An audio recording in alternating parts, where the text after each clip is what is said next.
En cette période estivale, si vous êtes peut-être tenté pour vous mettre à la plongée, certains en font leur métier. Ce sont les scaphandriers. Leur domaine d'intervention est très large. Loin des eaux turquoises et des poissons exotiques, ils plongent la plupart du temps dans les ports. Voyez ce reportage réalisé au Sable d'Olonne par Élodie Soulard et Damien Ravelot. Embarquement du matériel et c'est parti pour ces scaphandriers. Aujourd'hui, petite journée classique, on va rester sur le port des Sables. Lié à une échelle qui est prête à tomber, donc qui représente un danger, qu'on va retirer, et on a une visite de l'écluse qui est prévue depuis déjà un petit moment, qu'on va réaliser dès ce matin. Avant de plonger, à bord, la préparation est longue et minutieuse, mais bien rodée. Alors le cap fait 13,5 kg, donc c'est du grand classique, hein. C'est un équipement, là, il n'y a rien d'extraordinaire. Il n'y a rien d'extraordinaire. Sur lui, il a à peu près 40 et quelques kilos. Tu coupes les boulons pour qu'on puisse retirer l'échelle d'abord. Et puis après, tout ce qui dépasse pour pouvoir poser la future échelle pour pas qu'on soit gêné par des bouts d'acier qui dépassent du béton. D'accord ? Allez, c'est parti.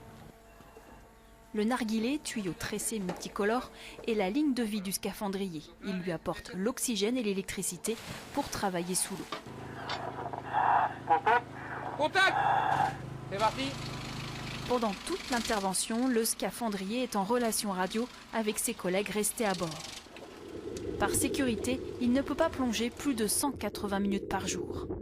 Le plus dur là, c'est la visibilité. On voit vraiment rien. Dès qu'on commence à découper, on est dans le noir. Donc c'est au toucher, au jugé.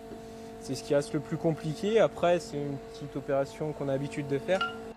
Première opération finie, direction la suivante, mais un imprévu se rajoute au planning. Alors on va intervenir sur le bateau de la SNSM qui pense avoir récupéré un bout dans son hélice pendant une manœuvre de remorquage. Donc on va aller vérifier que son propulseur n'est pas engagé. Et s'il l'est, on va le désengager. Finalement, après inspection, tout est normal sous le canot de la SNSM.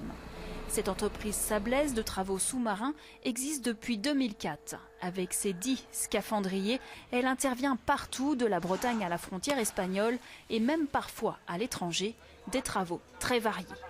Au niveau portuaire, ça va être du dévasage, du contrôle, du découpage, de l'inspection, du bétonnage. On peut trouver tout type d'intervention. Hier, on était en station d'épuration. Après, il va y avoir de l'inspection dans les bassins d'incendie pour les grandes usines, pour les sprinklers. Puis après, il y a toute la partie mer où là, on va travailler pour la pêche, on va travailler pour les ostréiculteurs, les mythiculteurs, pour les scientifiques.